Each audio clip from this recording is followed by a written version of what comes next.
I'm here at the airport where I'm about to fly in a 2-person plane with a mountain lion. That is not a joke.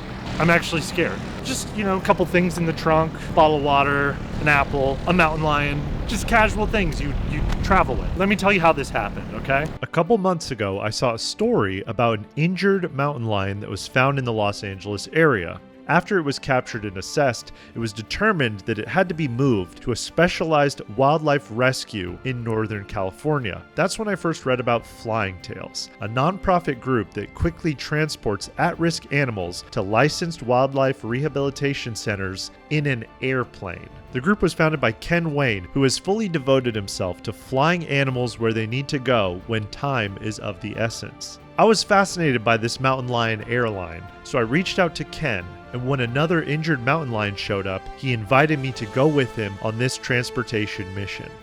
It's great to meet you. You too. This is exciting. I'm excited too. You told me to get over to your plane crossing. It's right. Like scariest game of Frogger going on here. You could get squashed, you could get chopped up by rotor blades. YouTuber decapitated at airport runway. We're currently waiting for the right. mountain lion. The lion has TSA pre-check, just comes right in. Global entry. Yeah, oh that's nice. Yeah. After chatting for a bit, a representative from the Department of Fish and Wildlife arrived with our precious mountain lion cargo. It was much tinier than I expected. Its carrier was about the same size as my cat's, and we could hear its little squeaky meows coming from inside. This little mountain lion had a paw injury. There's speculation that the mother took the other cubs and was moving on, and this little cat wouldn't be able to keep up. So it was left behind, and luckily it was found by a Park Service worker. They knew where the mother was because it had a GPS collar on, and they knew it was far away and unlikely to return. So it needed immediate help because it was only 4 weeks old. It needed to eat. That was the decision to save this little guy. Our mission is to fly to the Bay Area where the Oakland Zoo will take the mountain lion in for treatment. While they loaded up the lion, I went to go take a peek at Ken's airplane before we took off. It's small. It's small. You can tell it's sturdy, manifesting that. An ox, it's strong. Wingspan, we're not that far off. Did you ever play with air hogs as a kid? About the same size, to be honest. You spin it yourself to activate like a lawnmower. This is actually happening. I'm nervous. I need to put my bravery glasses on. Oh my goodness. I'm ready to go now. Oh, it's gonna be so much easier. Have you ever flown a plane before? This guy hasn't. This guy, no big deal. This, I'm ready to go home and I'm very nervous. This guy, yeah. We're good. This guy knows everything. Port, starboard, off the bow, aft. Yeah, we're ready. I read Hatchet before coming on this flight. Good idea or bad idea? Bad idea. I did a flight simulator just in case. I'm having bad thoughts, right? I don't want him to hear, but what if he gets dizzy and then it's on me? But my results with the flight simulator, not good. Not good. Whenever you're ready, how you feeling? I'm ready. We're ready? Yeah. All right, we are ready. Time to take off. Sail. I'm using the wrong terms already. It's not sailing. Goodbye. Said the door's finicky? Well, Not in a worrisome way. the new upholstery added like this much more to the door, so it's hard to close. So it doesn't fit. It's a little tighter than it used to be. Let me start the engine and then we'll get situated, but that'll get some air going in here, okay? Okay. Clear!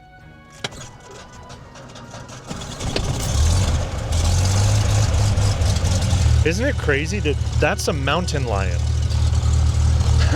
After putting on my special headset, the flight attendant came by to make sure that I was using my seatbelt buckle correctly, which I had no issues with whatsoever. I was ready to take off.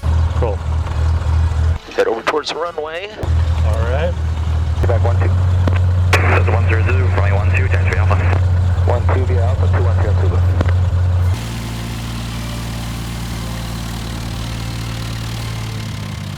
You know, there's always traffic in LA. All right.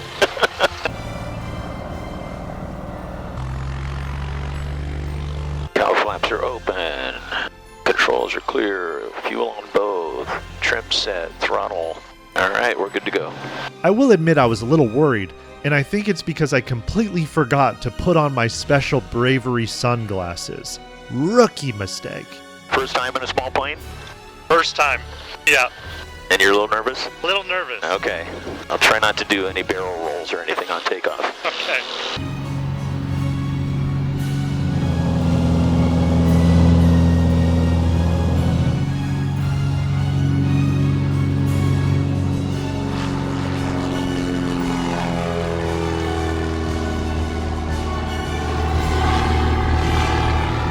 Attention, please keep all hands and paws inside the vehicle because Mountain Lion Airlines is skybound. Okay, we're at 6,000. We're going to climb up to 8,500. We might have to get a little bit higher depending on the gaps in the mountains here. Might have to get up to 10,500. We are finally in the air above Los Angeles, breaching out of the smog like a toxic dolphin. This was very exciting to me, and I started to take stock of the plane, all the little meters and gadgets and buttons, and the co-pilot's wheel right in front of me, calling to me, whispering the intrusive thought holy grail. But I resisted the urge to touch it. This is your route plan on this thing? I got redundancy here, so this was my original GPS, and then we just added this last year, $14,000. This is just an iPad. And you got games on there, Netflix? 210 speed. Yeah, I do. That's good. Should have brought some popcorn, but I do have some potato chips and drinks, so... The cart comes around. The snacks. After flying for a little bit, my nerves started to settle, and at this point I decided to ask the hard-hitting journalistic questions. Have you ever been up here and been like... Attacked?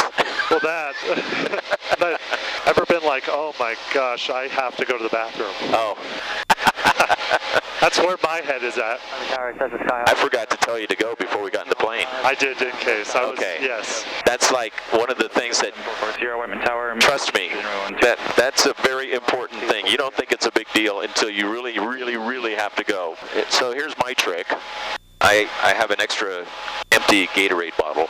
The classic. Yeah. You know, you can walk off the plane carrying it and nobody's the wiser. Right. Unless you see another pilot. They're like, yeah, I know what that. That's not Gatorade. After cracking open a cool drink from in-flight service, I asked Ken about how Flying Tails started.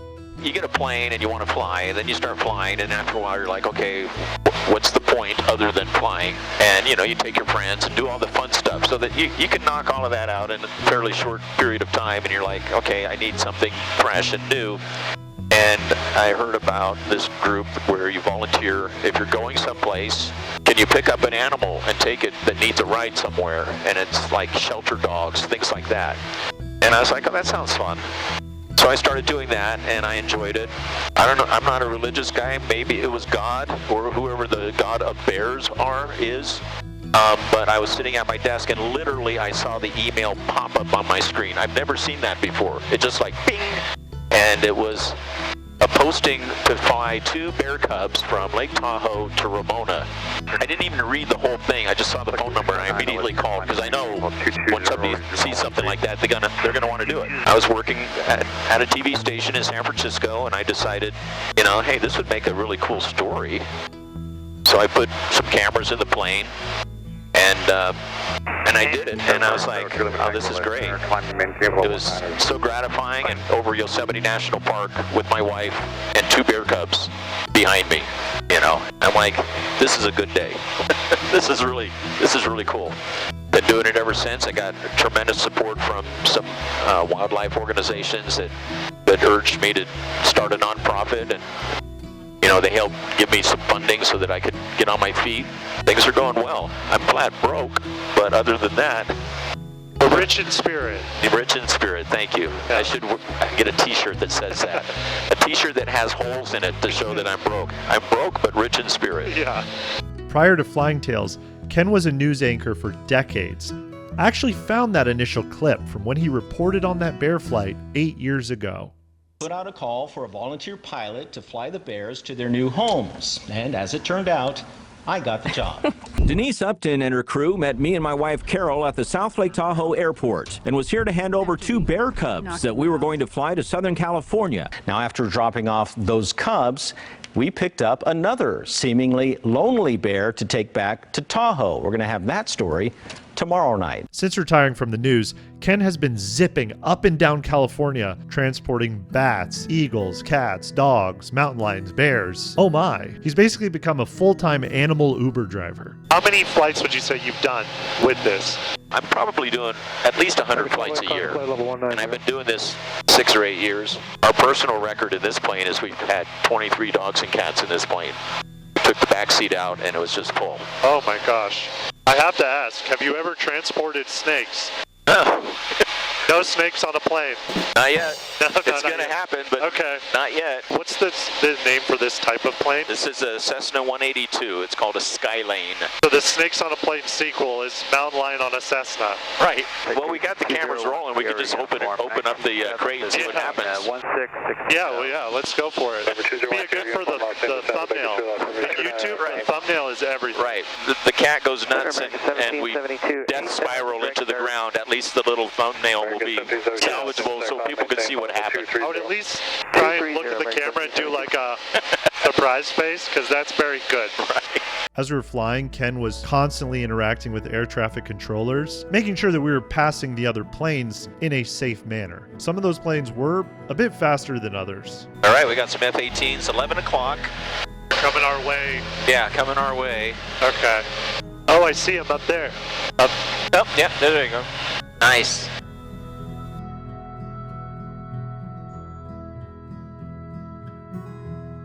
As we get closer to the Bay Area, it's going to start getting greener and more scenic. As we soared over the beautiful, incredible, take your breath away Bakersfield, it really started to sink in that I was flying in an airplane with a mountain lion. There was a mountain lion in the backseat. That is crazy to me. The amount of things that had to come together to make this happen really was blowing my mind. I have noticed the more I'm interacting with wildlife groups and things all up and down California, a lot of community work involved, and even from Fish and Wildlife, that there's a whole connection. Everyone kind of needs to lend a hand to make so much of this happen that people don't even realize. Right. People driving below us don't know there's a mountain lion above them right now in the sky. Right. But everyone has to come together to do these things. Absolutely. And you build relationships, and you know, some of us are rather quirky. It might be a nice way of saying it. Some of us would rather hang out with animals than other people. I think everyone can empathize with that, of course, on some level. This little mountain lion cat back here belongs to the people of California. It's not my cat. It's not California Fish and Wildlife's cat. It's everybody. It owns this little cat back here, and this thing is special. It's really special. Yeah. Ken is not just a wildlife waymo indifferent to his passengers. He develops an interest in their stories and becomes invested in their well-being.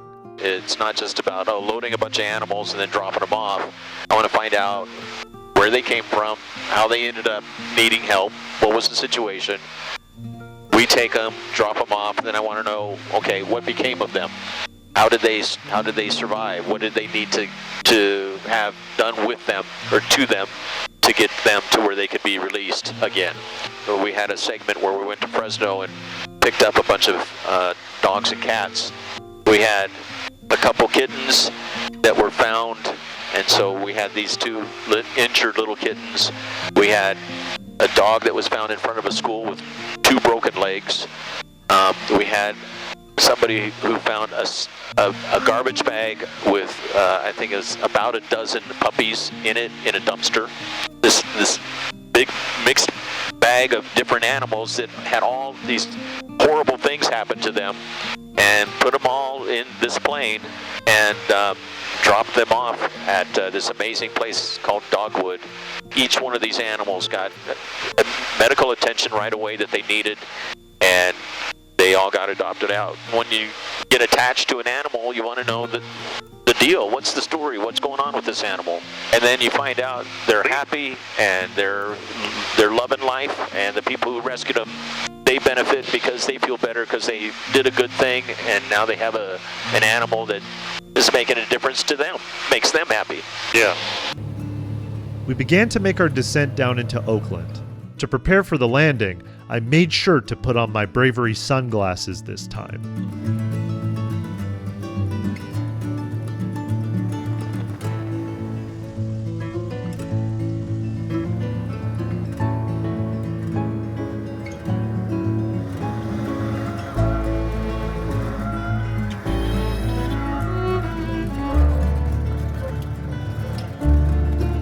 We did it. We made it. We made it. We landed at the airport. A representative from the Oakland Zoo was there, ready to meet us for the handoff of the baby mountain lion. He's mewing like a little cat. Got it. Yep. Well, thank you so All right, much. We thank you. appreciate it. We'll get him to the hospital. Well, we and go wish from him the there. best. All right. Yeah. Thank you, guys. Now, we couldn't really look at the mountain lion during the flight, but since then, I've received some update videos of Crimson the mountain lion, currently with the Oakland Zoo. The thing that makes this special to me is that this little creature, this tiny little creature, belongs to the people of California, and we got to take this little creature that's so vulnerable right now and bring him to a place where he's going to grow up to be big and strong like every mom wants for their kid. And, we played a really important part. As for Flying Tails, Ken is actively working to expand the operation to do more rescues with more pilots and more planes. He showed me one of those planes that was actually stationed not far from where we landed. It's called a Cessna 421B Bravo. It's a Golden Eagle is what it's called. It's a perfect name for a plane that's flying wildlife like eagles, for instance. It can go faster and farther than the smaller Cessna that we have, and it has a bigger payload and can carry more. So it's a really good plane for moving groups of animals in a crisis situation. We went to Van Nuys last year for the Palisades fire. We brought, 6 small single-engine Cessnas down there. We could only get 12 large dogs out, and we all felt disappointed because we had to leave some behind. We could have got all of those dogs in this one plane in one trip. Just so much more efficient and better for the animals and for everybody involved. I made my way over to the Oakland airport to catch a flight back home.